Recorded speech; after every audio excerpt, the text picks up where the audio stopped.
noches a todos. Quisiera saludar en primer lugar a la profesora, mi profesora, la profesora Marianela Ledesma, presidenta del Tribunal Constitucional, doctora en Derecho, profesora ordinaria de nuestra universidad, y también al profesor Samuel Abad, por quien tengo una especial estima, también profesor ordinario principal de nuestra universidad y un conocido constitucionalista y procesalista en nuestro medio.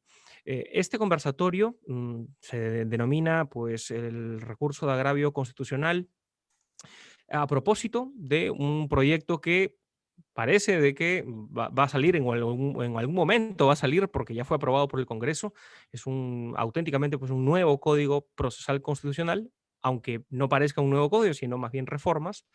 Y la idea es pues, poder conversar con los profesores Marianela y Samuel respecto de el estado actual del RAC y eventualmente también, por supuesto, de la función del Tribunal Constitucional frente al RAC y qué es lo que se vendría con este nuevo Código Procesal Constitucional. Fundamentalmente de eso se trata este pequeño evento.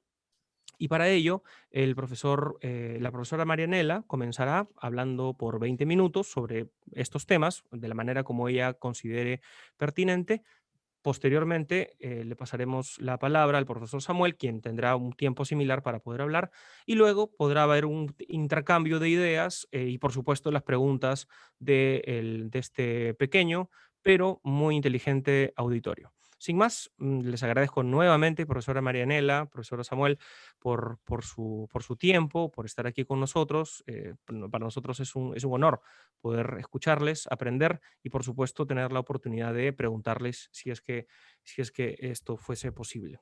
Así que adelante, profesora Marianela, el tiempo es suyo por 20 minutos. Buenas noches.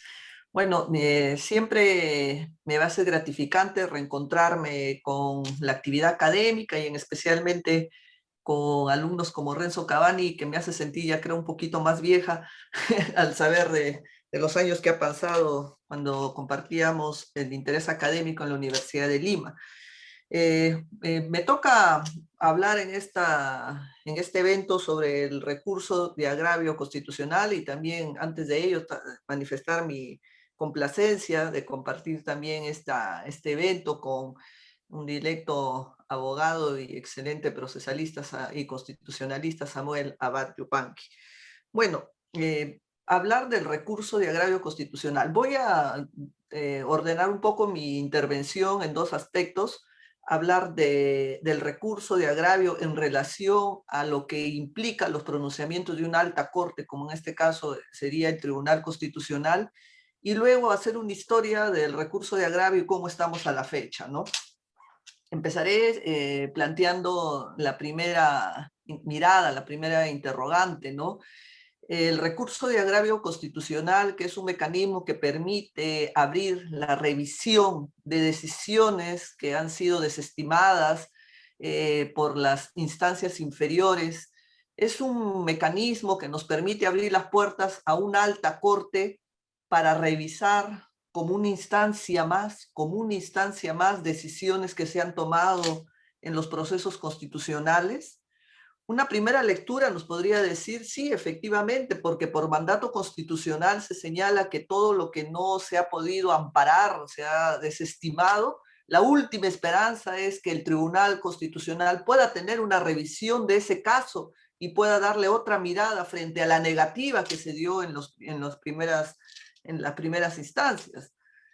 Pero también es cierto que la labor de una alta corte y de un alto tribunal no podría estar en la misma lógica que la que podría tener de repente una instancia revisora común y ordinaria. Porque lo que se espera de una alta corte no solo es la resolución de un caso, se espera algo más que eso. Se espera lo que considero que debería ser la nueva mirada del Tribunal Constitucional o de una alta corte, y esa nueva mirada, ¿hacia dónde se va? ¿Hacia dónde debería ir?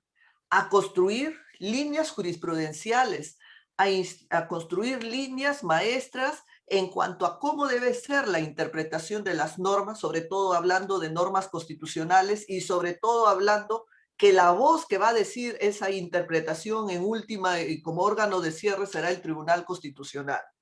Dicho en otras palabras, nos planteamos la polémica. ¿Qué queremos de un tribunal constitucional?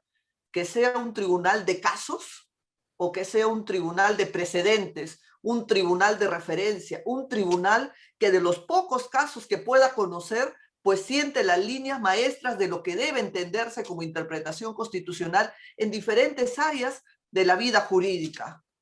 En lo personal y por mi experiencia, yo me inclino por esta segunda posición. Y no solo es una mirada personal, diría que es una mirada del hoy, es una mirada de las altas cortes que tienden a privilegiar la labor de los tribunales, a no la labor común y corriente que se refiere a una revisión, sino que se refiere más a una labor pedagógica, a una labor orientadora, a una labor que hace docencia y fija criterios. Eso que es un anhelo, eso que es una esperanza, en la realidad es una situación que no es posible alcanzar. Porque de la experiencia que puedo comentar con data, el Tribunal Constitucional, bueno, antes de la pandemia es una historia y luego, y luego la pandemia es otra historia. Cuantitativamente, antes de la pandemia, el Tribunal Constitucional tenía 10.000 casos. 10.000 casos sobre los cuales no necesariamente todos los casos justificaban pronunciamientos sobre los que el tribunal podría sentar criterios. Y a otros, que eran casos, y lamentablemente los pocos, no había el tiempo, no había de repente las condiciones, no había las posibilidades de decir lo que deberíamos decir con más profundidad, con más análisis, con más reflexión, porque teníamos pues que atender la demanda de casos y hasta ahora seguimos atendiendo la demanda de casos que, como tenemos que también asociar acá, queremos pronunciamientos oportunos, ¿no? Tenemos que brindar, mejor dicho, pronunciamientos oportunos. Entonces acá encontramos un primer quiebre. ¿Qué queremos brindar desde el tribunal? Soluciones a casos a doquier, ¿no? Ser un gran reservorio de casos donde tengamos que decir muchas veces situaciones que ni siquiera tienen trascendencia y procedente, o tenemos que de repente tomar pocos casos y a partir de esos pocos casos generar líneas jurisprudenciales. Esa es la problemática o la vieja discusión que se da en qué aspiramos de una alta corte. Y esta misma lógica también lo plantea la Corte Suprema de nuestro país, porque las casaciones que se plantean ante la Corte Suprema son recursos extraordinarios al margen de los requisitos muy especiales que se piden, pero del cual no necesariamente la Corte Suprema se abandera de todos los pedidos casatorios, pues siempre hay una depuración de declarar una improcedencia y solamente los que realmente consideran de que tiene la relevancia o las exigencias para ingresar a una casación, se reserva, señala una vista y se define una situación y posteriormente inclusive puede llegar a ser un pleno casatorio uniformizando una jurisprudencia. Ya la justicia ordinaria por lo menos tiene una línea hacia donde debería caminar. Lamentablemente el tribunal tiene un mandato constitucional que dice que todo lo que se deniegue en primera y segunda instancia termina ante el Tribunal Constitucional y es una regla que está en la propia Constitución y que tal vez en una de las cosas de reformar deberíamos también mirar esa posibilidad de comenzar a hacer esos cambios. Ahora, ¿cómo ha ido tratando o cómo ha ido evolucionando el recurso de agravio constitucional en el Tribunal Constitucional? ¿Qué diríamos, no? Primero, si nos remitiríamos al mandato de la propia Constitución, ¿no? Donde permite que los justiciables puedan exigir que el tribunal se pronuncie en última y definitiva instancia en los casos en los que se han ventilado en instancias inferiores y que no han tenido mayor éxito, ¿no? El mandato expreso está en el inciso 1 del artículo 202, donde textualmente dice que el Tribunal Constitucional conoce en última y definitiva instancia las resoluciones denegatorias de habeas corpus, amparo, habeas data y acción de cumplimiento. Acá voy a hacer un alto. O sea, conoce todo lo que se denegó, pero no todo lo que se haya denegado tiene una relevancia constitucional. Podemos llegar al absurdo que todo lo que se deniega, como por ejemplo, a manera nada más gráfica, recordar que hace más de 10 años un litigante se le ocurrió plantear un habeas corpus a favor de una rata, es el caso de Tumbes, y eso es una cosa insólita, descabellada, que a nadie se le va a ocurrir a pedir o asumir una tutela constitucional de esas características, pero como la fórmula dice que cuando se deniega el habeas corpus en las instancias inferiores, el litigante tiene la opción de llegar en última y definitiva instancia al tribunal, y llegó al tribunal un caso de ese pedido. Y no solamente llegan esos, internamente estaba haciendo antes un trabajo recopilando casos inauditos en el tribunal, donde se discute de repente por la propiedad de un vino, por la propiedad de una vaca, por la propiedad de cosas que al final el tribunal comienza a desechar a través del mecanismo de una sentencia interlocutoria que comenzaré a explicar. Digo esto porque el habeas corpus que se planteó hace 10 años, 15 años a favor de una vaca en una corte de Tumbes, no es un caso aislado ni insólito, porque hasta la fecha encontramos casos en el Tribunal Constitucional que son, pues, diríamos, muy paradójicos para hablar de una justicia constitucional por la forma como la que se presenta, pero llega por mandato constitucional. Bueno, en atención a ello, tenemos también asociado al mandato constitucional el artículo 18 del Código Procesal Constitucional, que ha regulado el tema del recurso de agravio para poder materializar estas revisiones contra las resoluciones de segundo grado que declaran infundada o improcedente la demanda. Y para ello también hay un plazo, 10 días, contados desde que se notifica la resolución para interponer el recurso, ¿no? También hay un plazo para que se eleve ese pedido del recurso de agravio ante el tribunal bajo responsabilidad. Ahora bien, ¿qué es lo que podemos decir sobre la historia de este recurso de agravio? Podemos decir lo siguiente. El tribunal, en el año más o menos 2007, emitió un pronunciamiento, que es el pronunciamiento recaído en el expediente 02877-2005, un proceso de habeas corpus. En aquel tiempo, el tribunal propuso que una de las salas integrantes del tribunal haga una especie de filtro, ¿no? Revise y determine si procede o no los recursos de agravio constitucional. En tal sentido, las salas o el pleno resolverían los recursos que hayan pasado por ese filtro de procedencia. Dicho en otras palabras, no necesariamente todo lo que se denegaba en segunda instancia podría ingresar a conocimiento del tribunal. Ya desde aquella época, el tribunal planteó la posibilidad de los filtros en el caso 2877-2005 al que estoy refiriéndome. El tribunal indicó que además de los requisitos formales del famoso artículo 18 del Código Procesal Constitucional, la sala encargada del análisis de procedencia debería verificar, admitiendo la posibilidad de acumular casos idénticos, lo siguiente, y fijó algunos criterios. Primero, la vulneración manifiesta del contenido esencial de un derecho fundamental. Segundo criterio, que no se trate de demandas manifiestamente infundadas. Y tercero, que no se trate de casos en los que se configure una causal negativa de tutela previa según dicho fallo que lo expresó en el fundamento 28. Luego el tribunal hace un ajuste en relación a su jurisprudencia y emite una sentencia que es el famoso caso Pesquería La Libertad.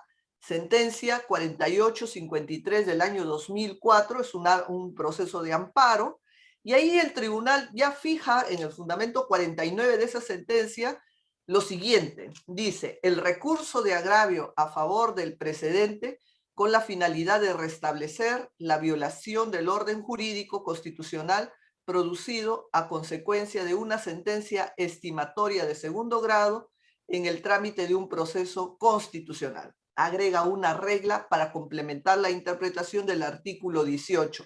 Pero esta regla que le agrega para afirmar el cumplimiento de los precedentes constitucionales, ¿no? Sin embargo, dicha regla establecida con la calidad de precedente duró poco porque fue dejada sin efecto por otra sentencia a los pocos años que es la sentencia 03908 del año 2007, que también es un proceso de amparo y es el conocido caso Provías Nacional. Posteriormente, el tribunal habilitó la posibilidad de conocer a través de la interposición de un RAC, de un recurso de agravio excepcional, contra una sentencia estimatoria de segundo grado, una causa relacionada con la alegada vulneración del orden constitucional. Específicamente fijó algunas materias, en el caso de tráfico de drogas, en el caso de terrorismo y en el caso de lavado de activos. Las sentencias, que las cito para su interés, es la sentencia 2663 del año 2009, fue un proceso de habeas corpus en el que se fijó el tema de tráfico de drogas. Terrorismo también fue la sentencia 1711-2014, habeas corpus, y en el caso de lavado de activos fue la sentencia 2748-2010, proceso de habeas corpus, ¿no? En las que el tribunal fijó estas ideas, que un poco apartándose del mandato constitucional, pese a que existía una sentencia estimatoria fundada, se permitió que el tribunal pudiera revisar a través de estos RAC extraordinarios. Posteriormente también se habilitó un RAC a favor del cumplimiento de sentencias del propio Tribunal Constitucional, ¿no? Es la sentencia 68-2007, es una queja y contra el poder y el poder judicial, que también tiene en otra sentencia, que es la 201-2007, queja Tribunal Constitucional, en fase de ejecución de sentencias, ¿no? Así como también se generó otro RAC, pero orientado para el conocimiento de la represión de los actos lesivos homogéneos. La fuente de este RAC por actos lesivos homogéneos tenemos en la sentencia número 5287 del año 2008, proceso de amparo, entre otros. Como pueden ver, el tribunal ha ido ajustando su jurisprudencia para permitir, en algunos casos, cerrar la posibilidad del acceso a la revisión y otros, a pesar que se le haya declarado fundado, pero por el tipo de delitos, terrorismo, narcotráfico, lavado de activos, que justifican una revisión por una constitucional. También para dar mayor efectividad a sus decisiones, ha generado la posibilidad del RAC extraordinario para verificar la ejecución de sus sentencias y con mayor razón también para el tema de la represión de actos homogéneos. Diríamos, para tratar de dar mayor operatividad a los mandatos constitucionales. Este tribunal expidió en el año 2014 la sentencia 987-2014, que es el proceso de habeas corpus, que estableció en la calidad de precedente, en el fundamento 40, los siguientes supuestos del RAC, ¿no? Sobre los cuales se podría declarar de plano la improcedencia de la demanda y corresponderá pues una emisión de una sentencia interlocutoria. Es el famoso precedente Vázquez Romero, que ha acompañado a todos los años y durante todo este tiempo de este pleno actual, a través de lo que se ha calificado como una sentencia o como un pronunciamiento denegatorio a través de una interlocutoria. Y para eso, este precedente, para darle mayor fuerza, bueno, se fijó como un precedente y estableció algunos criterios, 4 criterios por los cuales los pedidos del recurso de agravio eran estudiados o son estudiados hasta la fecha y ingresan a un primer filtro para verificar si superan los alcances de este precedente. Este precedente fija 4 criterios. Un primer criterio por el cual se rechaza liminarmente este recurso es cuando el pedido o el recurso carezca de fundamentación sobre la supuesta vulneración del derecho que se invoque. Otro supuesto es cuando el derecho que está contenido en el recurso no sea de una trascendencia constitucional. Tercero, cuando la cuestión de derecho invocada contradiga algún precedente del propio tribunal. Y por último, cuando el tribunal ya ha decidido de manera desestimatoria en casos sustancialmente iguales. Estos han sido los 4 criterios, o son los 4 criterios que califican o que al precedente Vázquez Romero, sobre lo cual el tribunal ha venido utilizando para su labor jurisdiccional y ha permitido, a la luz de este precedente, diríamos, tomar los casos que puedan ser de relevancia frente a situaciones que no justificarían un mayor conocimiento del Pleno. Quien hace esta calificación de filtrar los casos a la luz del presidente Vázquez Romero son las salas. Tenemos la sala 1 y tenemos 2 salas conformadas por los magistrados.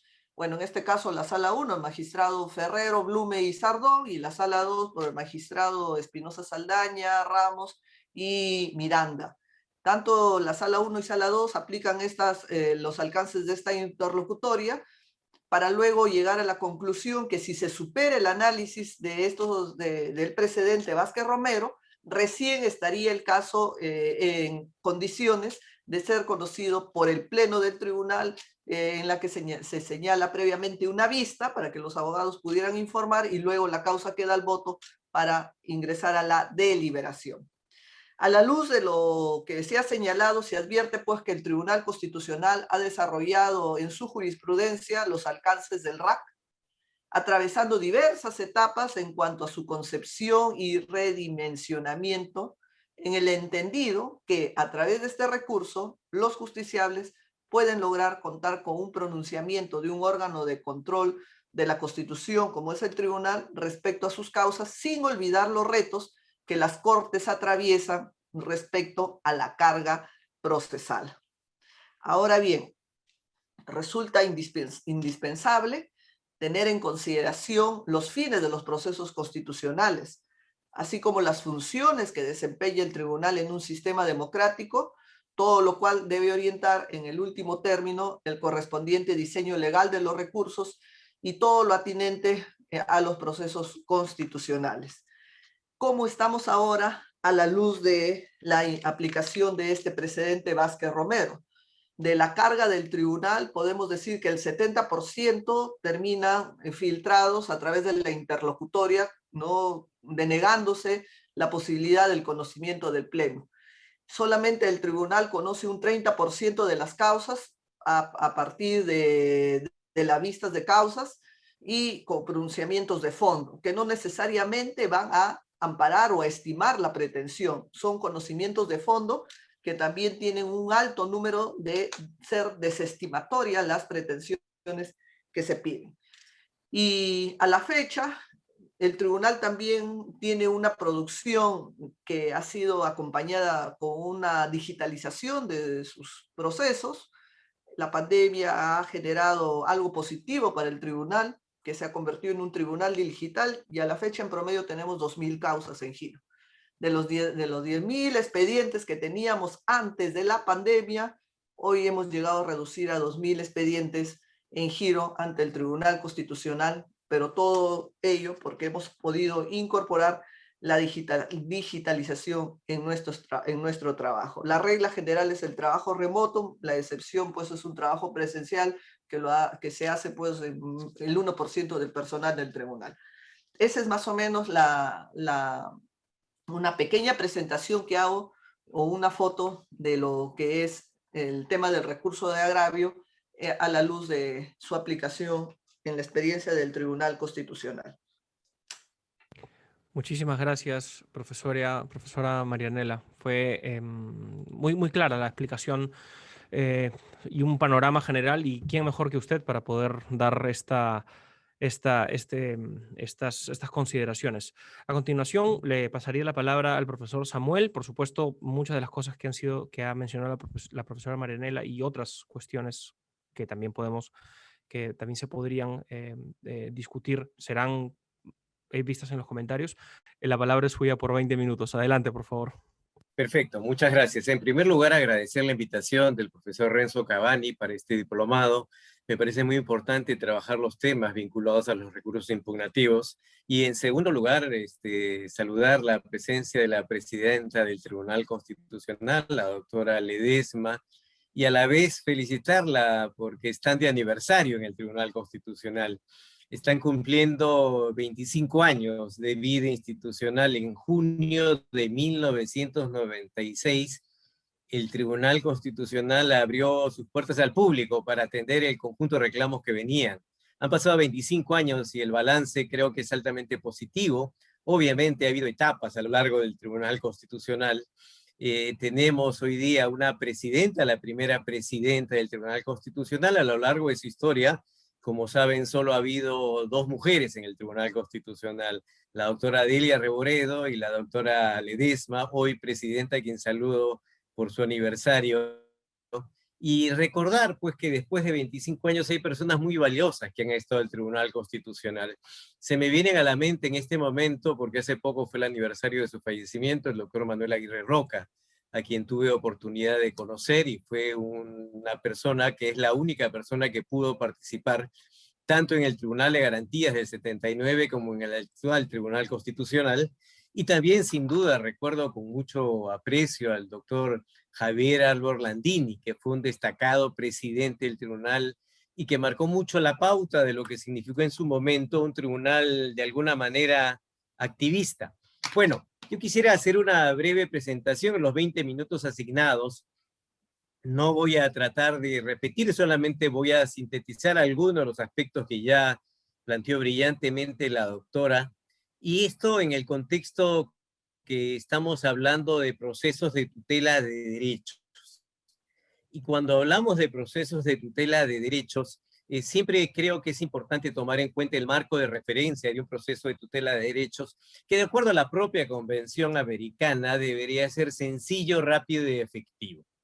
Estas pautas, estos estándares internacionales, me parecen fundamentales para ir desarrollando los procedimientos que permitan contar con un recurso sencillo, rápido y efectivo para proteger los derechos de la ciudadanía. En este contexto, creo que se ubica este tipo de procesos que han sido desarrollados, planteados en la Carta del 93 y en el Código Procesal Constitucional.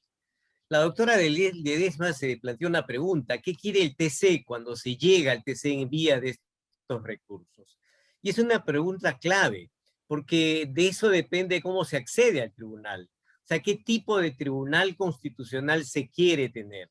¿Un tribunal de casos, un tribunal de precedentes? ¿Hay una sola receta para llegar al TC? No, hay diversas formas a través de las cuales se puede llegar al TC. Por un lado, puede ser un recurso simplemente que las partes lo plantean, no estoy hablando todavía de la norma peruana, puede ser un recurso que las partes plantean para llegar al TC, tanto el demandante como el demandado. Sabemos que esta no es la opción peruana. Puede ser un mecanismo de acceso directo. Se va directamente al TC, ya no pasan por el Poder Judicial, como ocurre en España con el amparo contra resoluciones judiciales, y como en algún momento se planteó aquí para ciertos supuestos que implicaría una reforma constitucional. Es decir, un acceso directo al TC en ciertos casos, porque no podría ser en todos. O una tercera alternativa, como ocurre en Europa, me puedo referir a la reforma española del 2007, donde se acude al TC en ciertos supuestos que buscan tratar de que el tribunal se convierta en un tribunal que de alguna manera selecciona casos. No es un certiorari, pero se utilizan algunos estándares. Esta idea de trascendencia constitucional. Esta idea de trascendencia constitucional que permite llegar al TC no siempre, sino cuando el caso lo amerite. Otra opción sería una suerte de certiorari, como ocurre de alguna manera en Colombia, donde las salas seleccionan los casos. Hay fórmulas para seleccionar, hay criterios, hay apoyos para seleccionar y escogen cuál es su agenda. Y a partir de ahí determinan qué casos van a conocer. O sencillamente también podría haber un supuesto de acceso a través de casos taxativamente previstos en la norma. En realidad depende mucho qué tipo de tribunal queremos y cómo a partir de ahí se desarrolla el procedimiento que permita llegar a ese tribunal. Y eso, como decía la doctora Ledesma, en algún momento podría implicar una decisión de reforma constitucional para tratar de ver cuál sería la mejor alternativa, dado que en el Perú siempre hay que pasar por el Poder Judicial. No hay una fórmula de acceso directo. En ciertas circunstancias, por ejemplo, un amparo contra una sentencia de la Suprema podría meritar que se vaya directamente al Tribunal Constitucional. O, por ejemplo, un amparo contra una resolución de la Junta Nacional de Justicia podría meritar que no se vaya al Poder Judicial, porque precisamente son los jueces los que son evaluados por la Junta. y que mejor vaya directamente al TC. En fin, ese ya es un tema de reforma. Lo que quisiera ver acá es cómo está planteado y qué plantea, qué propone este proyecto, este anteproyecto, esta autógrafa de Código Procesal Constitucional. Y el diseño de un tribunal del acceso al TC marca un poco la pauta de qué vamos a privilegiar, la dimensión subjetiva o la dimensión objetiva de los procesos constitucionales de tutela de derechos. Vale decir, si quiero un tribunal que tutele derechos, dimensión subjetiva, o quiero un tribunal que también tutele, pero no solamente tutele derechos, sino que más bien fije las pautas, sea un poco el faro jurídico del país en materia constitucional a partir de los casos concretos que lleguen a su conocimiento. Eso de la forma de acceso dependerá si voy a privilegiar en consecuencia la dimensión subjetiva y la dimensión objetiva. Y también hay que tomar en cuenta que a veces el Tribunal Constitucional, y ya se está adoptando esta tesis en el Perú, no solamente va a ser una forma de acceso al TC, sino también una suerte de expedición de sentencias distintas. ¿Por qué? Porque es a partir del RAC, como el TC está emitiendo las llamadas sentencias estructurales. O esto que, siguiendo la experiencia colombiana, se ha llamado estado de cosas inconstitucional. Y que hace que el RAC tenga algo que normalmente no tiene, un procedimiento especial de ejecución. Normalmente el juez de ejecución es el juez de primera instancia, el juez del Poder Judicial. Pero cuando hablamos de RAC y de sentencias estructurales, el juez de ejecución de este tipo de sentencias, caso de las hermanas Ciesa, por ejemplo, o caso de los penales, es el TC. Porque tienen una dimensión distinta, porque en el fondo son el control constitucional de políticas públicas. Entonces también de eso depende qué tipo de RAC queremos. Un RAC que sea un simple recurso, o un RAC que termine con un proceso que diseña un nuevo tipo de supervisión de sentencias, una nueva modalidad de ejecución de sentencias, particularmente cuando se refiere a las llamadas sentencias estructurales. Y ahí, cuando se trata de sentencias estructurales, obviamente estamos privilegiando la dimensión objetiva de los procesos de tutela de derechos, porque no se agotan en un caso, sino van más allá de ello. ¿Cuál es la mejor alternativa? En realidad, en términos prácticos, la mejor alternativa es la que funciona rápido, funciona bien. Vale decir, retomando lo que decíamos hace un rato, la mejor alternativa es la que garantice un procedimiento sencillo, rápido y efectivo. A mi juicio, esa es la mejor garantía. Yo agregaría tan solo a esas afirmaciones sencillo, rápido y efectivo, un mecanismo que permita clarificar controversias constitucionales y que permita darle ese rol al Tribunal Constitucional. Pero no hay que olvidar también que cumple ese aspecto, porque de nada sirve una linda sentencia después de 5 años. Ahora, ¿cuál es el diseño actual? Ya lo dijo la doctora Ledesma, básicamente lo voy a sintetizar. El modelo actual está pensado en un acceso al TC, regulado en la Constitución, regulado en el Código, a favor del demandante.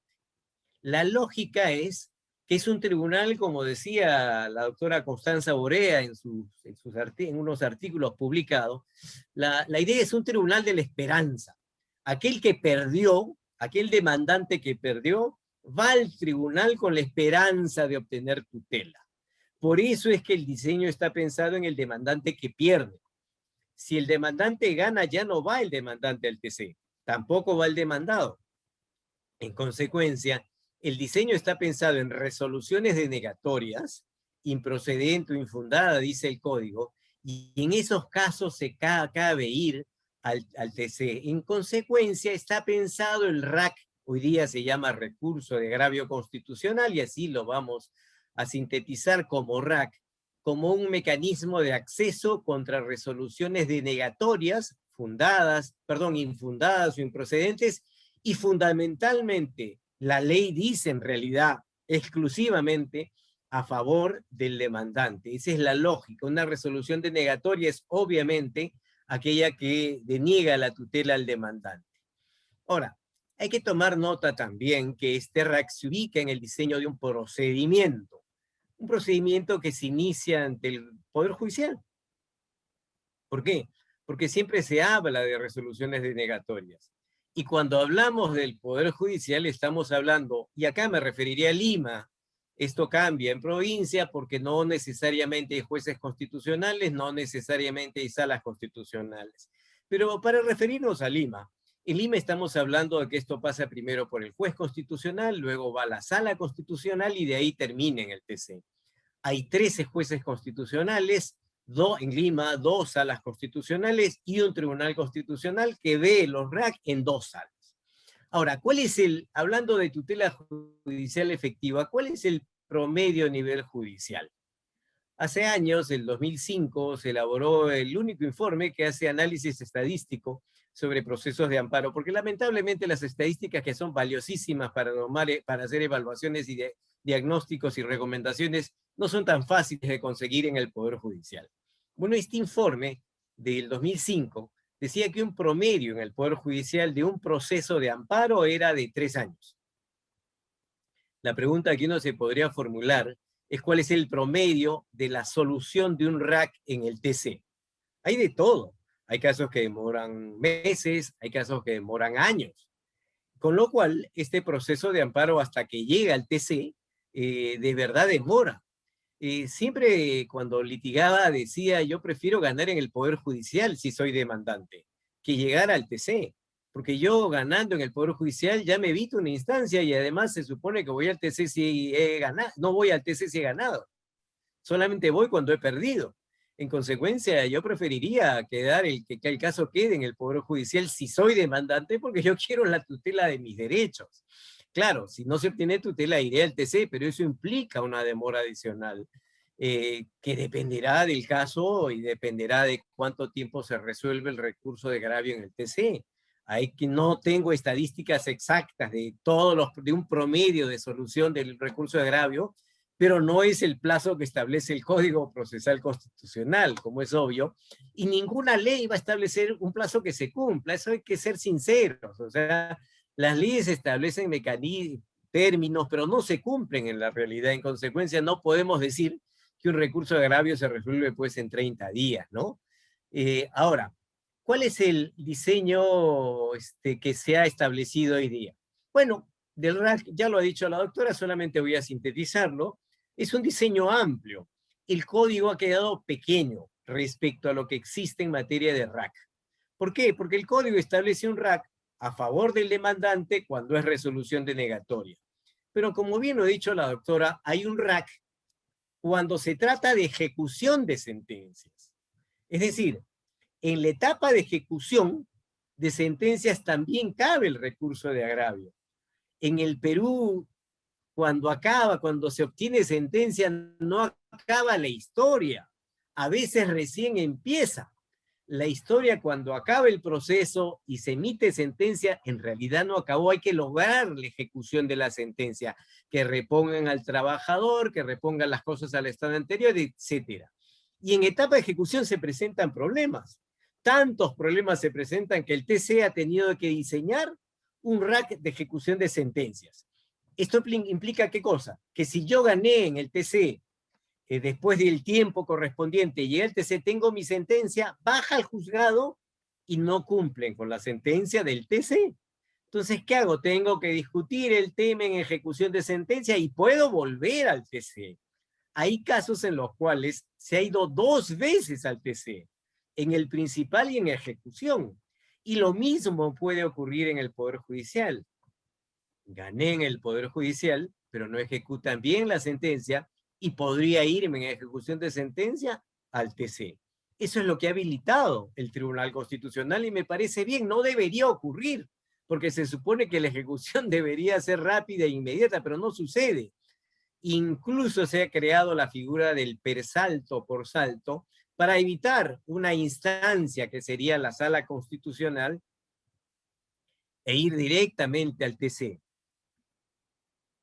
Y como bien decía la doctora Ledesma, también se ha habilitado lo que se llama el RAC excepcional contra sentencias estimatorias, lo cual contradice lo que dice la Constitución y el Código, porque son resoluciones denegatorias. Este es un caso cuando se ha declarado fundada, por ejemplo, a favor de un traficante de drogas, o por ejemplo, a favor de una persona condenada por terrorismo que requiere trasladarse de la base naval a un establecimiento penal distinto, o por ejemplo, el lavado de activos. Acá el demandante ganó en segunda instancia, y en teoría no cabría RAC.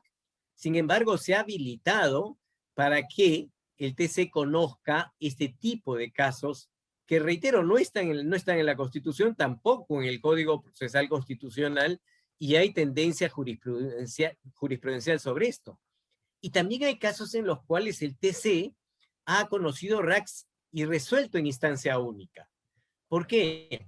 Porque a veces ocurre que hay rechazos liminares, 1, 2 rechazos liminar, no hay en realidad contestación de la demanda, sube al TC, y el TC, dada la envergadura del caso, excepcionalmente decide admitir la demanda y darle un plazo al demandado para que conteste en sede del TC, y ahí el TC emita sentencia en realidad de primer grado. Entonces, el RAC ha tenido todo un desarrollo jurisprudencial que incluso, bueno, acá ya no voy a repetir lo que ya hemos mencionado, porque ya está ahí sintetizado, incluso en algunos supuestos no tan frecuentes. Por ejemplo, algunas veces, como todo demora en el Perú, algunas veces ha pasado casos, este caso me pareció increíble, donde un proceso de amparo demoró 9 años. Y luego de 9 años, en el Poder Judicial, la Corte Suprema, en ese momento conocía a la Corte Suprema, declaró la nulidad de todo lo actuado. O sea, no dijo fundada, infundada, improcedente, sino declaró la nulidad de todo lo actuado. Y entonces, contra esa resolución de nulidad que después de 9 años implicaba que baje a primera instancia, el demandante decidió ir al TC en RAC. Y el TC, en 2 ocasiones que tengo ahí registradas y están en la diapositiva, admitió en RAC contra resoluciones que declaran la nulidad de actuados. Esto no es la regla general. Esto solo se explica porque de verdad una nulidad después de 9 años es prácticamente una denegatoria de justicia. Y esto implicó que el caso llegue al TC en vía de recurso de agravios. Y otros casos en los cuales llega al TC el RAC es por temas de excepciones. Cuando se declara fundada una excepción y se archiva el proceso, llega en RAC al TC. Ahora, lo que debe quedar claro, y acá menciono un caso excepcional que en su momento he vivido, son que contra las cautelares revocadas por la Sala Constitucional no cabe recurso de agravio. Y a veces algunos presentan recurso de agravio contra resoluciones de la Sala que revocan cautelares. Y esto es algo que es una mala práctica. En el Perú, lamentablemente, hay muy malas prácticas que se tratan de utilizar para ampliar plazos procesales cuando se les ha vencido, para decir que si se ha vencido a las 8 de la noche, esto hay que ampliarlo hasta las 11:59, o para crear plazos bajo argumentos absurdos. Entonces, lamentablemente, estas cosas ocurren y también se han presentado ese tipo de casos, y en esos casos solamente quisiera adelantarles que es indispensable una actuación rápida del TC. ¿Por qué? Porque lamentablemente eso permite que permanezcan malas prácticas de abogados que utilizan el recurso de agravio con el ánimo de dilatar un proceso. Ahora, el TC, en realidad, y esto lo ha mencionado cifras la doctora, el TC en realidad se ha vuelto un tribunal de casos. Si uno revisa los datos estadísticos, y acá cito la memoria del TC del 2020, y memoria durante la gestión de la doctora Ledesma, el TC, y esto no es nuevo, esto ya ocurre hace tiempo, se ha vuelto un tribunal de casos. Cuando Kelsen planteó la idea de un tribunal constitucional en su famoso ensayo del 1927 sobre la garantía jurisdiccional de la Constitución, decía que el objeto principal de la justicia constitucional era el control de constitucionalidad de las leyes. O sea, el objeto principal de un tribunal constitucional era controlar las leyes. En su esquema positivista, lógico, era que una ley que viola la Constitución sea expulsada, garantizaba la unidad y la seguridad jurídica, un solo tribunal que mataba normas. Un legislador negativo, en palabras de Kelsen. El objeto principal era la acción de inconstitucionalidad. Bueno, cuando aparecen los recursos, en realidad los tribunales constitucionales se vuelven tribunales de casos, se vuelven tribunales donde su mayor carga son, llamando el recurso que conoce el TC, son recursos de agravio, RACs. Las demandas de inconstitucionalidad son importantísimas, pero son pocas comparando con la cantidad de recursos de agravio que se presentan. Estamos hablando, por ejemplo, de expedientes publicados solamente en amparos de 61%, aproximadamente de habeas corpus 25%, en fin, estamos hablando del 90% de casos de tutela de derechos. En consecuencia, los tribunales constitucionales se han vuelto tribunales que ven RAC más que procesos de inconstitucionalidad y más que procesos competenciales, con lo cual adquiere particular relevancia la forma de acceder al TC para ver cuál va a ser el rol del TC cuando asuma la resolución de estos casos. Y ahí aparece el caso Francisca Vázquez Romero, que ya no voy a mencionar, la doctora lo ha mencionado muy bien, donde el tribunal el 26 de agosto del 2014, hace casi 7 años, decide cambiar de criterio y lo hace por vía de un precedente, para permitir que el caso solamente llegue en 4 circunstancias. Y quizás la circunstancia, el supuesto más importante es cuando este asunto, el caso que se presente en manos del TC, no sea de especial trascendencia constitucional. Si no es de especial trascendencia constitucional, no amerita que el TC conozca el caso. Y es que en realidad muchos de los casos que llegan al TC no merecerían una sentencia, deberían ser desestimados. Así como muchas demandas de amparo deberían ser desestimadas. Una demanda de amparo que cuando aún el proceso electoral está en curso, pretende la nulidad de todas las elecciones, de verdad es una demanda que debería ser declarada liminarmente de plano. Y es que hay demandas y recursos que deben ser rechazados por su manifiesta improcedencia. A los abogados les encanta presentar demandas, les encanta presentar recursos, les encanta presentar escritos, y eso sobrecarga de causas al Poder Judicial y al TC. Y ahí ha diseñado la figura de la sentencia interlocutoria denegatoria, que a mi juicio en realidad no es una sentencia, es un auto, pero en fin, eso ya es un tema más formal, que permite que se rechacen los casos y que no lleguen al pleno, vía la evaluación que hacen las salas y que ha sido revisado, que ha sido plasmado en el reglamento normativo del Tribunal Constitucional. El tribunal ha tratado de precisar cuándo existe una cuestión de especial trascendencia constitucional. No existen tampoco criterios 100% definitivos. Este es un concepto jurídico indeterminado que hay que precisarlo a partir del caso concreto. Y a mi juicio se ha inspirado en la ley española, en la reforma del 2007, que también habla de la especial trascendencia constitucional y ha sido desarrollada por la jurisprudencia española. Ahí se ha buscado objetivar lo que llaman ellos al recurso de amparo. Es decir, dejar de ser un tribunal de casos y tratar de objetivar el amparo para que solo conozca aquellos casos relevantes. En el Perú se ha planteado el problema, si realmente se busca objetivar el amparo o más bien ser un tribunal de casos también. Y esto ha generado debates.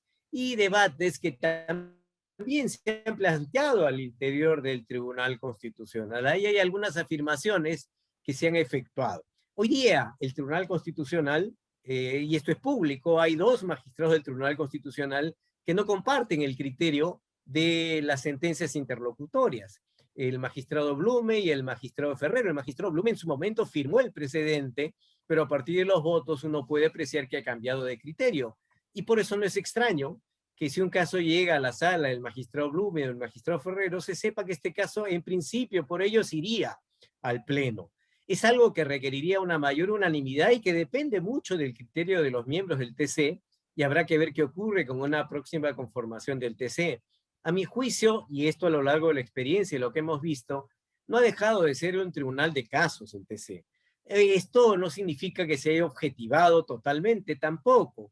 Yo creo que hay una mixtura. El TC opta por una mixtura que se puede apreciar a lo largo de los 7 años de vigencia del TC. Sí podrían hacer algunas atingencias en ánimo de un aporte crítico, el tiempo. El tiempo es cruel. El tiempo es cruel, ¿por qué? Para un demandante que le digan tu caso es improcedente después de 2 años, es cruel. O sea, las sentencias interlocutorias, si se emiten, deben emitirse lo más rápido posible. Este es uno de los temas que se han presentado y que han hecho que muchas veces las sentencias interlocutorias demoren cuando el caso es manifiestamente improcedente. Y demoran a veces algunos años. Yo creo que aquí hay un problema. Esto debería resolverse lo más pronto posible. La sentencia que tome su tiempo, porque hay casos complejos, tampoco demasiado, pero las interlocutorias deberían tener un plazo máximo. ¿Por qué? Porque es un rechazo eliminar en el fondo. El recurso ya no se va a admitir y rechazarlo después de 2 o 3 años, de verdad, a veces es complicado y se presentan situaciones en las cuales después de ver un caso, estar esperando un caso 4 años, ya el tribunal tiene que entrar al fondo. Pero entra al fondo, pero la sentencia va a ser una sentencia de improcedencia. En fin, esto es un tema. Y otro tema que se puede plantear es que deberían haber o establecer criterios más uniformes. No siempre queda claro por qué, por ejemplo, un amparo contra resolución judicial en una sala llegó al pleno, es decir, superó el filtro de la interlocutoria, y en otra sala no llegó al pleno y motivó una resolución interlocutoria. Depende mucho del criterio. A veces se ha podido apreciar cómo hay un margen de discrecionalidad. A veces, cuando veía casos en el TC, me quedaba la duda de por qué este caso llegó al pleno cuando en realidad no debía llegar al pleno. Porque era un caso manifiestamente improcedente. En fin, hay márgenes de evaluación que creo que debería ajustarse. Yo no estoy de acuerdo con la eliminación de este tipo de conocimiento. Creo que permite una actuación del tribunal para privilegiar y detenerse en algunos asuntos, pero creo que requiere ajustes, pero no es eliminación. Y aquí, y con esto voy acabando, solamente quería referirme rápidamente a esta autógrafa de un nuevo Código Procesal Constitucional, que cuando nos invitaron a la mesa de trabajo, siempre dijimos que no se requería un nuevo código, sino básicamente reformas puntuales al código, reformas parciales. Y para referirnos concretamente al recurso de agravio, hay algunos aspectos que motivan una preocupación y una evaluación. Primero, el artículo 21 de la autógrafa establece que los medios impugnatorios en general no requieren fundamentación. Es decir, no se requiere fundamentar el agravio que motiva la interposición de un determinado medio impugnatorio. Si se quiere interponer un recurso de agravio constitucional ante la sala, no habría que justificar por qué se interpone el recurso de agravio.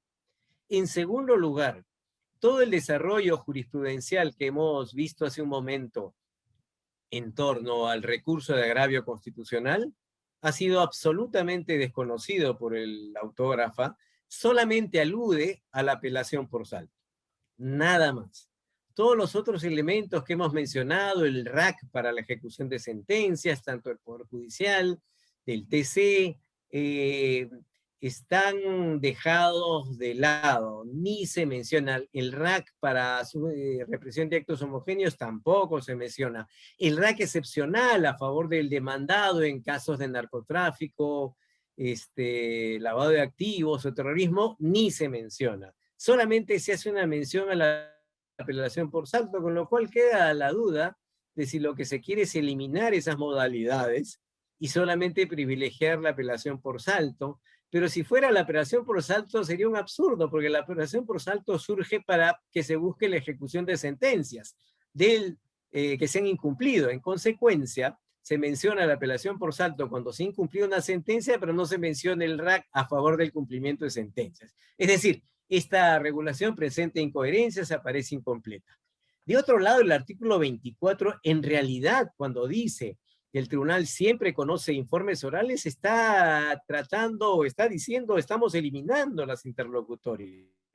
Ya no va a haber interlocutorias, ya no, todo tiene que conocerse. Claro, los abogados siempre quieren hacer informe oral, porque obvio, eso incluye una propuesta de honorarios más sabrosa. Y como saben, cuando hay una interlocutoria no hay informe oral. Acá se exige el informe oral, con lo cual da a entender claramente que se va a eliminar la sentencia interlocutoria, lo cual no me parece lo más adecuado. Después establece unos mecanismos de nulidad de resolución, en fin, que podríamos conversarlo luego. Y quisiera solamente terminar, para no excederme del plazo, plazo establecido, que el TC establece volver al modelo anterior, donde se emitían sentencias de sala y sentencias de pleno. Esto no me parece mal. Hoy día se están emitiendo sentencias de sala, por ejemplo, en materia de pensiones. Creo que si hay urgencia de conocer algunos casos, se justifica emitir sentencias de sala.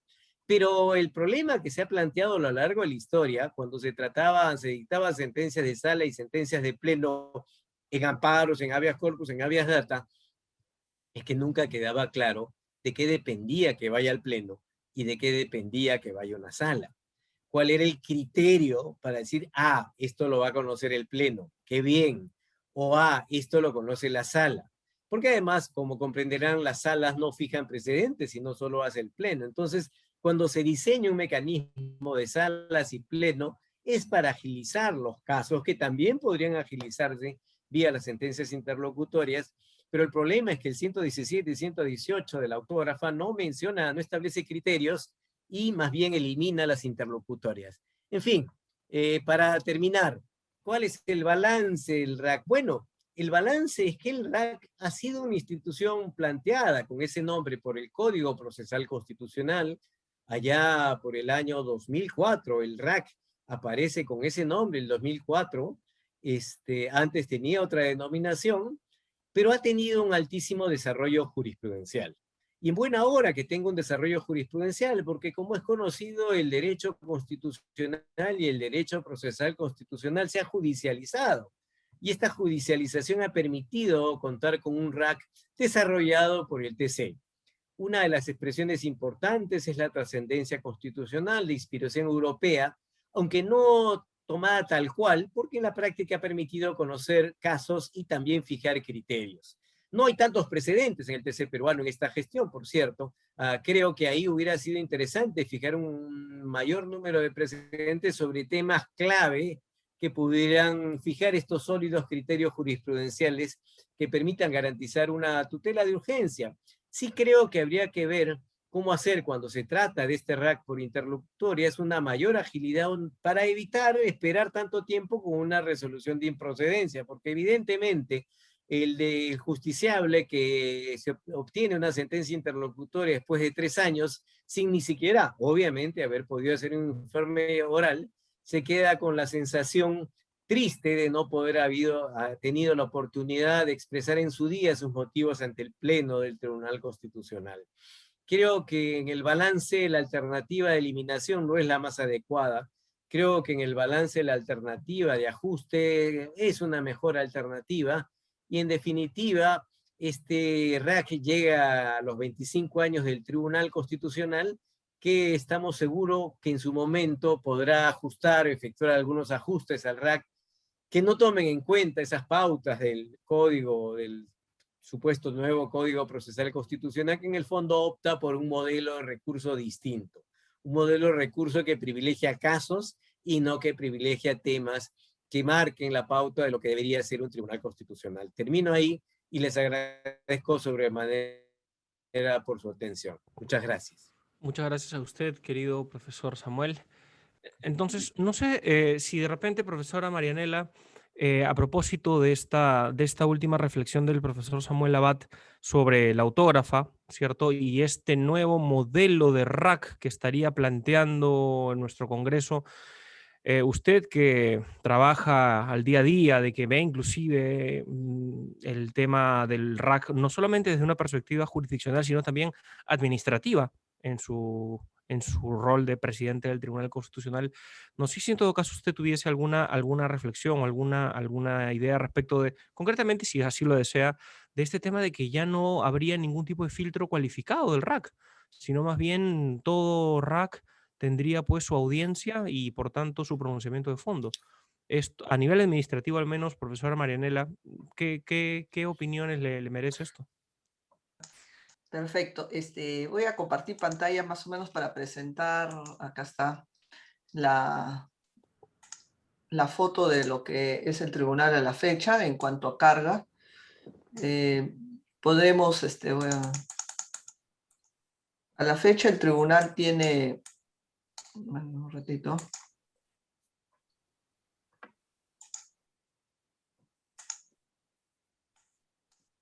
tiene 2.205 expedientes en giro.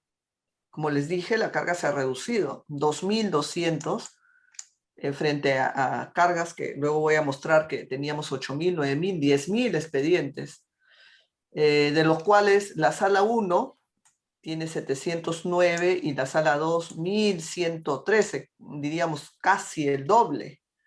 Y la gran diferencia es que en la sala 1 los magistrados creen en la interlocutoria y aplican la interlocutoria, ¿no? Que son el magistrado Miranda, Ramos y Espinosa Saldaña. Y en la sala 2, más bien, están ahí los que no creen en la interlocutoria, sino los que consideran que todo pedido del tribunal tiene que tener un informe oral para que los abogados informen, hasta de repente hasta casos que han prescrito, pero igual hay que informar para que luego el tribunal diga que prescribió. Entonces, ¿quiénes están ahí? El magistrado Blum, el magistrado Ferrero y Sardón. De los 3 magistrados, el magistrado Sardón cree en la interlocutoria, pero como hay 2 magistrados que no creen, entonces generan discordias masivas, ¿no? Para que luego pase esa discusión a la sala 1 para discutir si debe aplicarse o no la interlocutoria. Ese es el cuello de botella que genera pues esta sala 2, que todo lo de la sala 2 termina conociendo la sala 1 para dilucidar si se va a interponer la interlocutoria o no. Pese a este problema que tenemos en el propio tribunal, hemos logrado bajar la carga y tenemos estos 201. A ver, ¿y cuál era el comportamiento histórico que ha tenido el tribunal? Acá está. Nosotros ingresamos, cuando ingresamos, aplicamos esta interlocutoria, esta sentencia del presidente Vázquez Romero. Acá ingresamos en junio del año 2014 y cuando ingresamos había 5.673 expedientes. Seguimos en noviembre de 2014, a los pocos meses que se generó este precedente, ya teníamos 7.659 expedientes. Seguíamos en febrero de 2015, 8.500 expedientes. Agosto del 2015, 9.000 expedientes, ¿no? Llegamos al pico más alto, en julio del año 2016, 11.000 expedientes. Esto fue la situación bastante caótica, 11.475 expedientes. Bueno, luego el tribunal fue ajustando sus procedimientos y al final, como pueden ver, ahí está toda la dinámica que se ha generado.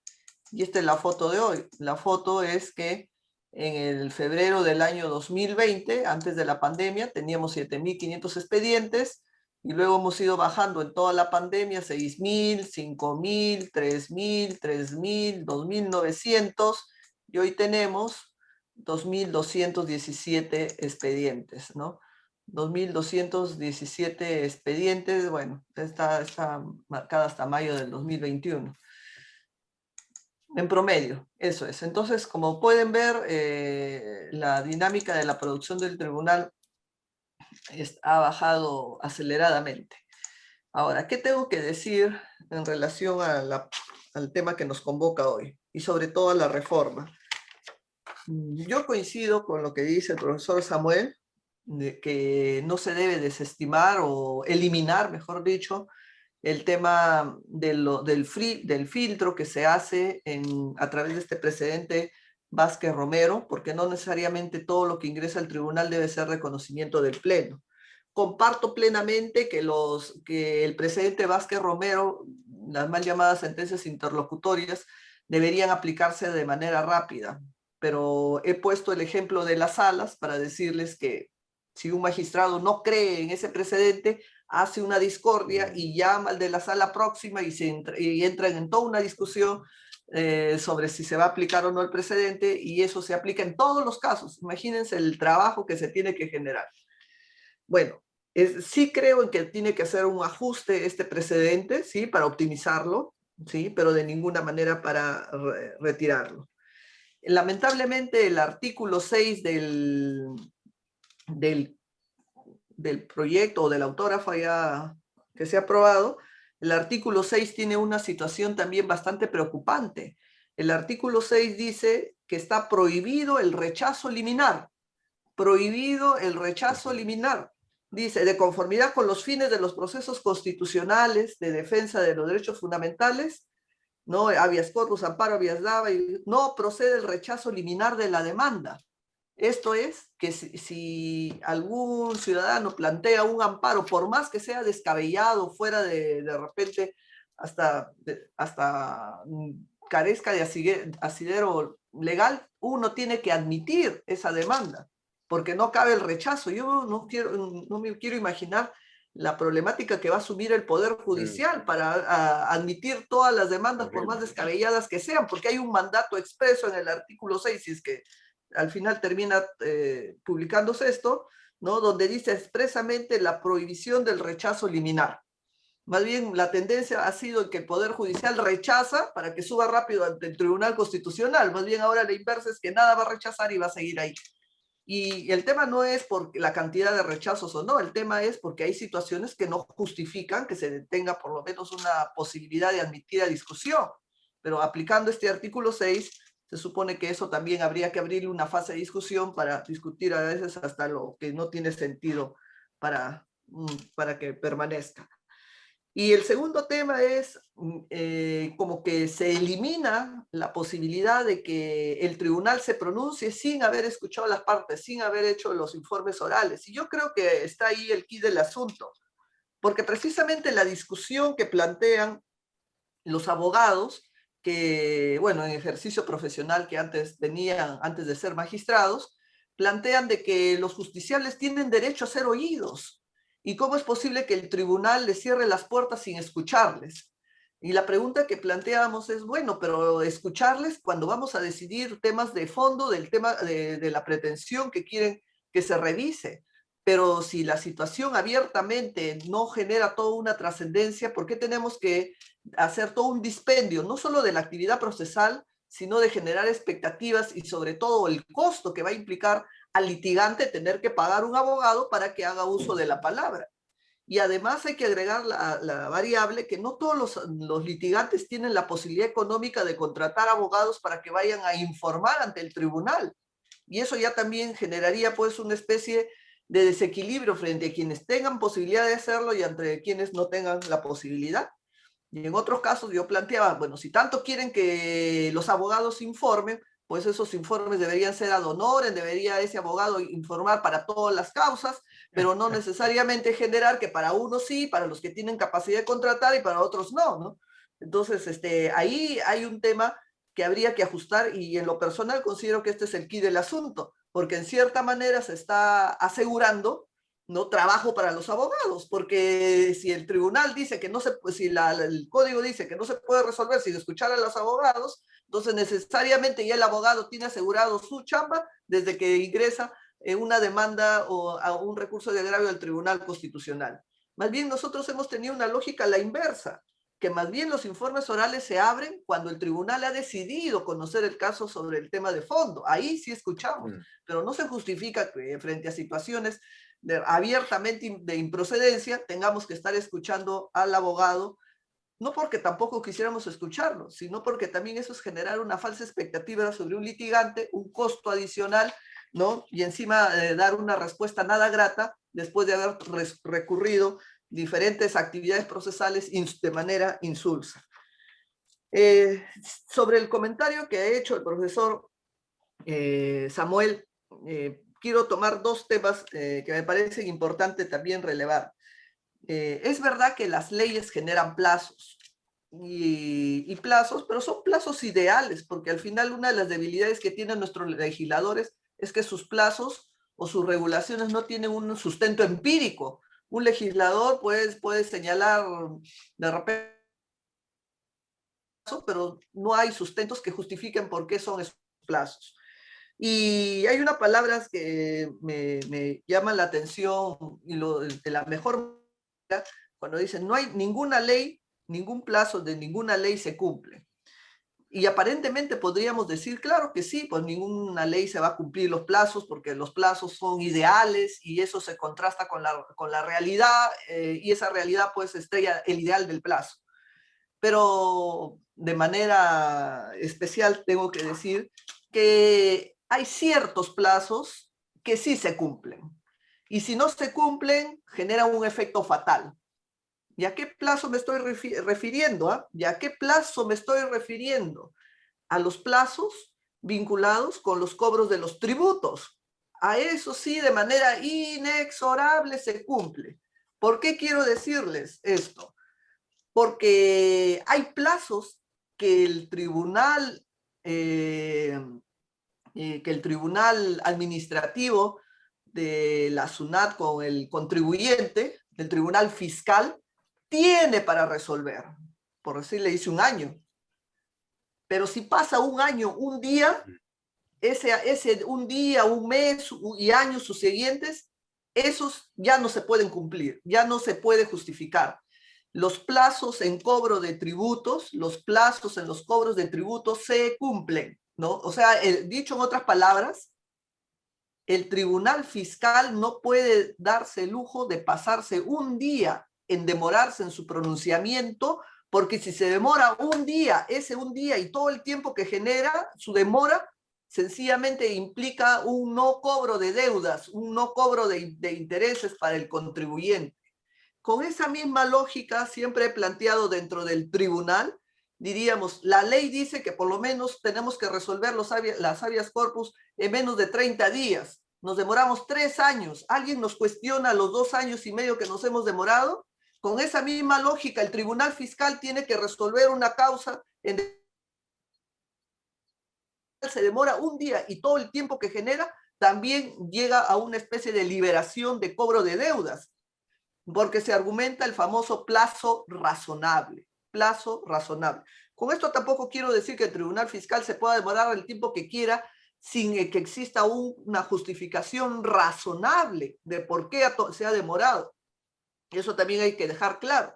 Pero ¿dónde está lo razonable en la demora? Bueno, si se refiere a causas complejas, no es lo mismo pues cobrar y revisar deudas que tienen cuadernos ¿cómo se llama? Y discusiones complejas a cobrar de repente deudas de cosas tan sencillas y elementales, ¿no? Entonces, a la idea que quiero decir es que los plazos ideales no se cumplen en la mayor parte de nuestra experiencia de la vida judicial, jurídica, salvo que se trate de los plazos que el tribunal fiscal tiene que cobrar a las grandes empresas. Ahí, eso sí, se cumplen inexorablemente los plazos ideales. Bueno, ese es el parámetro de control que tenemos en nuestro país, ¿no? Que no todo se mide con la misma moneda. Pero si a un litigante en el Tribunal Constitucional se demora más de 30 días y años, ahí no sucede nada.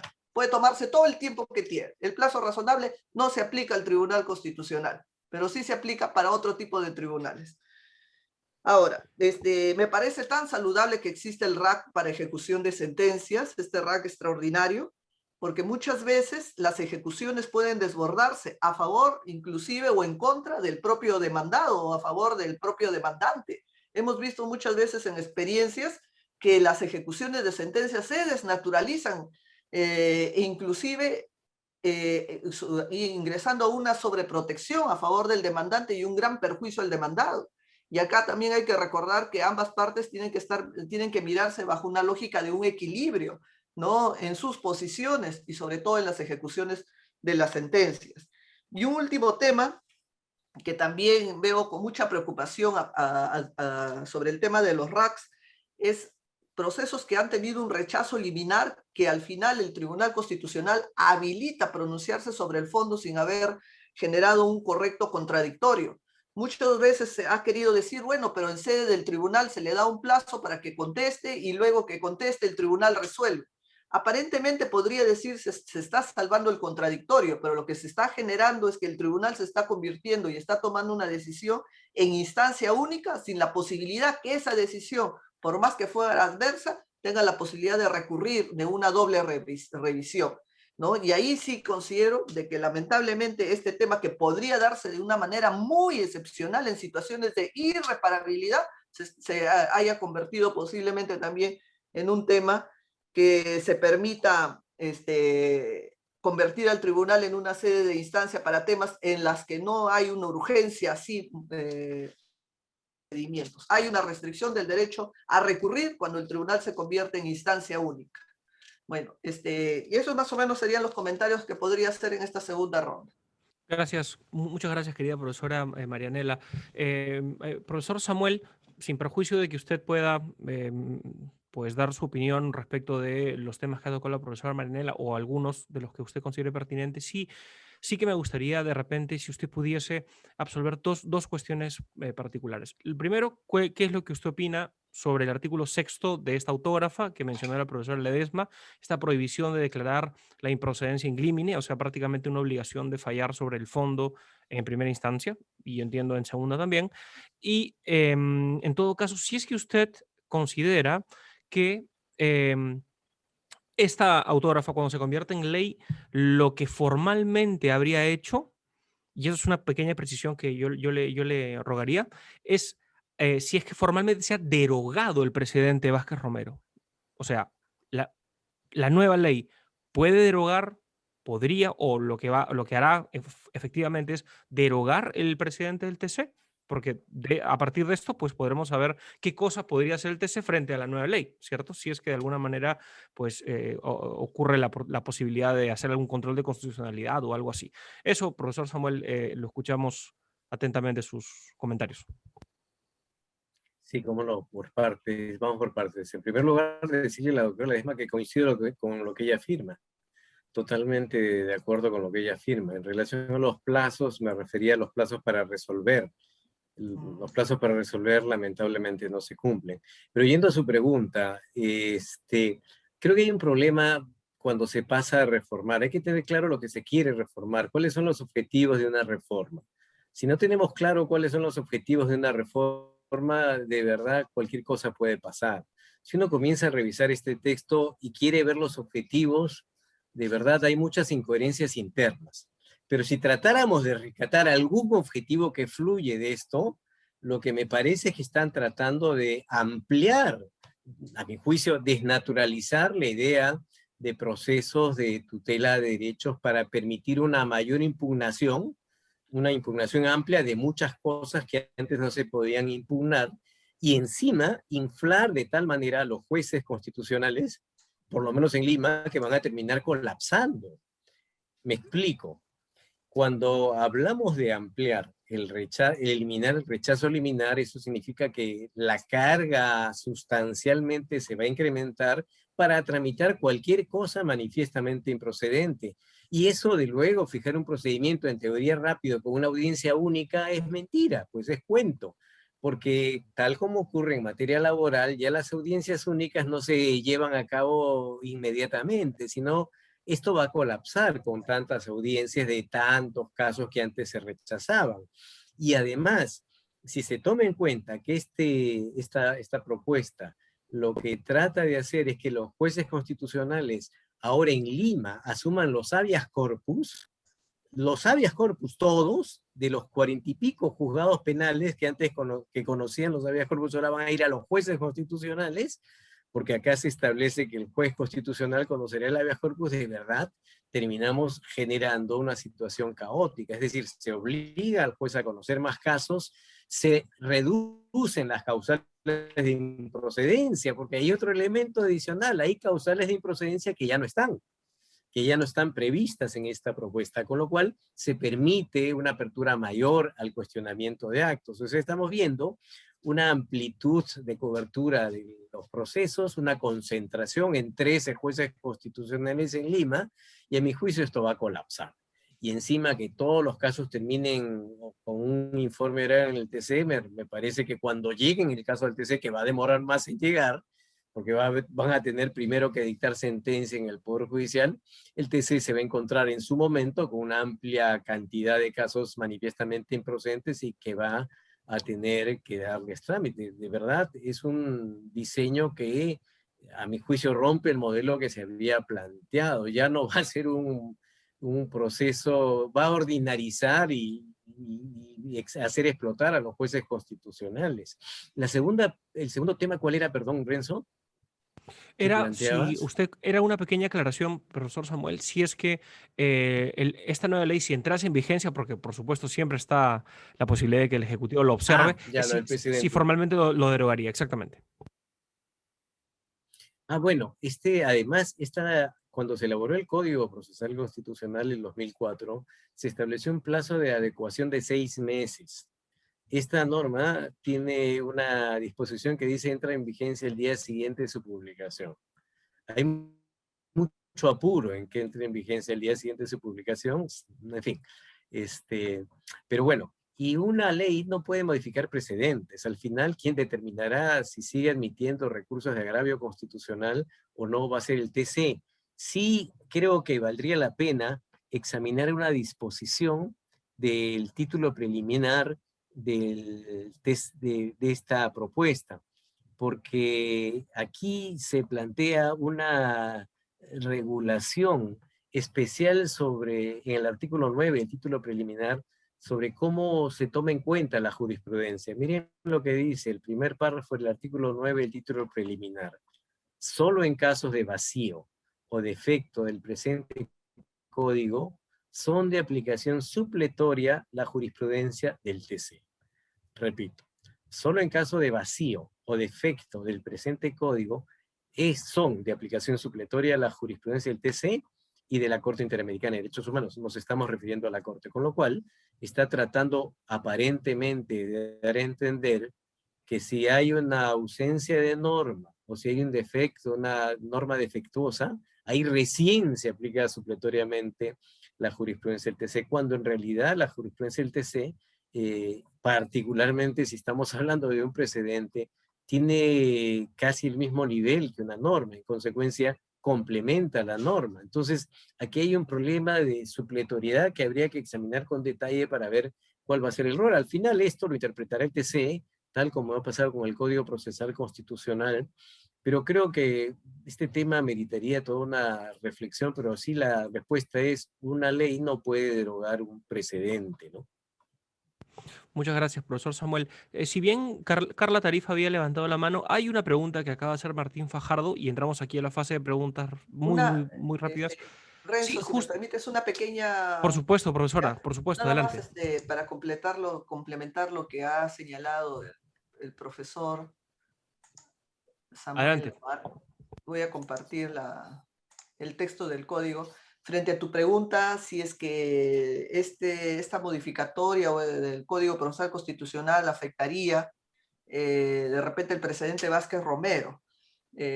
Como ya lo ha señalado el profesor Samuel Abad, una ley no afecta a un precedente se modifica por otro precedente y esto estaría en manos de la interpretación que dé el Pleno a este artículo 24 del recurso de agravio que voy a leer, ¿no?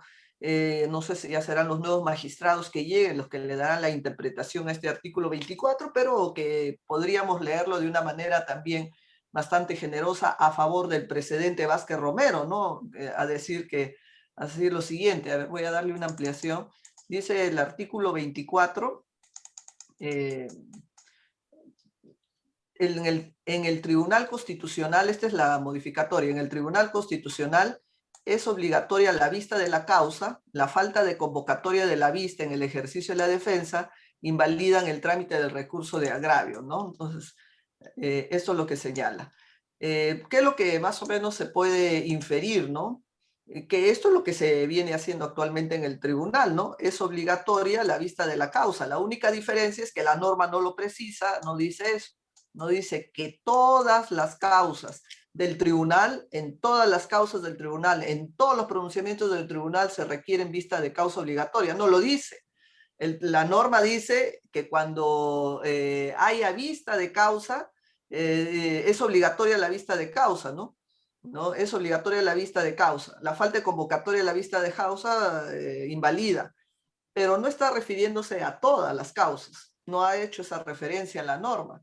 Y al no haber hecho esa referencia en la norma, vía interpretación, el tribunal puede seguir manteniendo su precedente Vázquez Romero e interpretando que la vista de la causa se va a asumir cuando el tribunal tenga que pronunciarse sobre el fondo, ¿no? Bueno, también hay otros criterios que se están ya por ahí planteando internamente dentro del tribunal, pero al final creo que van a ser ya los nuevos magistrados los que tendrán que tomar una posición a través de cómo interpretar los alcances del artículo 24 sin tratar de dejar sin efecto el precedente Vázquez Romero o haciendo algunos ajustes a través de otro precedente. Excelente. Y con eso, querido Martín, creo que tu pregunta está respondida. Excelente. Y vean que no creo que sea algo tan frecuente, queridos muchachos, muchachas de este diplomado, pues tener la oportunidad de preguntar directamente a tanto el profesor Samuel como a la presidenta del Tribunal Constitucional este tipo de cuestiones que podrían venirse, ¿eh? Así que ahora sí, Carlita, vamos contigo para que formules tu pregunta, por favor. Breve, si fueses tan gentil. Muchas gracias. Buenas noches con todos. Profesores, quería hacerles una pregunta que también tiene cierta incidencia con el proyecto, referido principalmente al RAC a favor de la ejecución de sentencias de la Corte Interamericana de Derechos Humanos, porque estuve revisando que si bien ahora se dedican más artículos a tratar el tema de cooperación internacional, esto principalmente se refiere a ciertas actuaciones y, bueno, una cláusula general que dice que será justiciables cualquier causa de las personas que consideren que tienen derecho, pero me parece que esto sería precisamente para, de alguna forma, potenciar o dejar que el RAC sea la única precisión que se hace a favor de este tipo de sentencias de la Corte Interamericana, porque el procedimiento que se tiene ahora, pues como bien sabrán, es bastante, o bueno, suele ser bastante complicado y también creo que podría afirmarse que de alguna forma limita este acceso que ya se habría conseguido justicia por parte de estos tribunales, pero al llegar a ser interna precisamente subsiste este problema de la ejecución de la sentencia. Al propósito, quisiera saber cuál es su opinión, si consideran que la regulación actual del Código Procesal Constitucional es más idónea para este sentido, o en todo caso debería incorporarse y regularse de manera independiente en un eventual nuevo código o una modificación de este. Muchas gracias, Carlita. Profesor Samuel, si le parece. Si Sí, le bueno, parece. a ver, vamos por partes. Si estás hablando de cumplimiento de sentencias de la Corte Interamericana, ahí no estamos hablando de recurso de agravio constitucional. O sea, imagínate, la Corte Interamericana dicta una sentencia. Hay una regulación especial para su cumplimiento. Y a esa regulación especial, hoy día el Código hace una remisión. Si tú revisas el artículo 115 del Código Procesal Constitucional, te detalla cuál es el procedimiento a seguir. Hay una ley que regula cómo se ejecutan estas sentencias ante el juez competente. Es decir, el RAC no es para ejecutar una sentencia de la Corte Interamericana. Hay un procedimiento regulado en la ley de ejecución de sentencias y al cual se remite el artículo 115 del Código Procesal Constitucional, ¿no? Entonces, pensar en un RAC que permite el cumplimiento de una sentencia de la Corte no está pensado porque el recurso de agravio, como fluye de la propia Constitución, es cuando hay resoluciones denegatorias de habeas corpus, amparo, habeas data, cumplimiento. O sea, ¿cuándo podría pasar eso? Y pasó en algunos casos. ¿Por qué? Porque, por ejemplo, ¿qué ocurría cuando una sentencia de la Corte Interamericana no se cumplía? Bueno, se presentaba una demanda de amparo, un habeas corpus para lograr su cumplimiento. Y cuando lo rechazaban, ahí sí podía llegar al TC. Pero eso porque se iniciaba un habeas corpus o un amparo, pero no directamente por la sentencia de la Corte. Si hay sentencia de la Corte, esa tiene un procedimiento especial de ejecución. Solamente se llega al TC en RAC vía resoluciones denegatorias de habeas corpus, amparo o habeas data. Muchas gracias, profesor Samuel. Un poco debido a la hora, si es que les parece bien, voy a dirigirle la última pregunta o la última pendiente a la profesora Mariana Ledesma, un poco para que, bueno, de repente nos comparta alguna reflexión sobre todo, pues, por el cargo que ella ocupa. Profesora, la pregunta de Belisario es la siguiente, que en los medios se ha escuchado de que el doctor Aníbal Torres propone la desaparición del TC, ya que y él tuvo la idea de que las funciones serían asumidas por la Corte Suprema, como por ejemplo ocurre en Estados Unidos y otros países. De hecho, si mal no recuerdo, corrígeme Belisario, el doctor Aníbal Torres tuvo expresiones bien duras respecto del TC, que había pues tenido un papel bastante nocivo en general, ¿no? Parece que luego se desdijo un poco y dijo, no, esto es de repente, no, si es que se aprueba en Asamblea Constituyente, pero bueno, parece de que su opinión es bastante contraria a la propia existencia del TC. En todo caso, profesora Marianela, ¿qué opinión le merecería esto? A propósito de alguna reflexión que usted pueda compartir con nosotros sobre la importancia que ha tenido el TC en nuestra historia constitucional reciente. Eso es. Ya, perfecto. Terminar, antes de dar la respuesta, también decirle a nuestra amiga Carla que la modificatoria que tiene el proyecto o autógrafo no ha alterado en nada la esencia del 115 que ha leído el profesor Samuel Abad, ¿no? O sea, lo único que ha hecho ha sido una simple modificatoria de una ley que la ha retirado de su texto, pero en esencia se sigue manteniendo la misma lógica. Bueno, ahora seguimos con la pregunta. Bueno, esa es una vieja discusión si es que el control del ejercicio del poder de los jueces debe darse dentro de la misma institución, diríamos Corte Suprema, generando una sala que controle, que haga ese control de constitucionalidad. O debería existir un órgano autónomo, independiente, que haga ese control. Esa es una vieja discusión que ya lo hemos tenido en el país y que se zanjó asumiendo que sea un órgano autónomo el que haga ese control. Más allá de que si el control está dentro de una sala de la Corte Suprema, tan igual como lo haría la Corte de Estados Unidos, o hacemos una institución independiente de analizar los puntos a favor o en contra, que yo pienso que es más a favor que exista un ente autónomo, independiente, visibilizado del ente que se va a controlar, ¿no? Para poder de repente de mejor forma garantizar, entre comillas, la independencia de los jueces. Considero que esa vieja discusión ya ha sido zanjada en esta Constitución. Y más allá de que si está dentro de la propia Corte o se genera un órgano independiente o aparte, es vital que se dé el control y que se garantice que quienes ejerzan el control realmente lo hagan con todas las garantías y con toda la solvencia y con toda la autoridad para poder ejercer esa labor de control constitucional. Eso es lo que tendríamos que decirle, ¿no? De manera muy básica. Gracias, querida profesora. Profesor Samuel, tal vez podamos terminar con su reflexión y con ello podríamos ya dar por cerrado este evento donde yo al menos he aprendido muchísimo. Adelante, profesor. Bueno, evidentemente siempre ha habido críticos al TC, y es que normalmente a la gente no le gusta el control. Y si no hay control, de verdad no estamos en una democracia. Me parece importantísimo que se mantenga el TC. Obviamente, el Poder Judicial es importante, no hay duda, pero entre el control en un país como el nuestro, creo que debería estar menos el TC.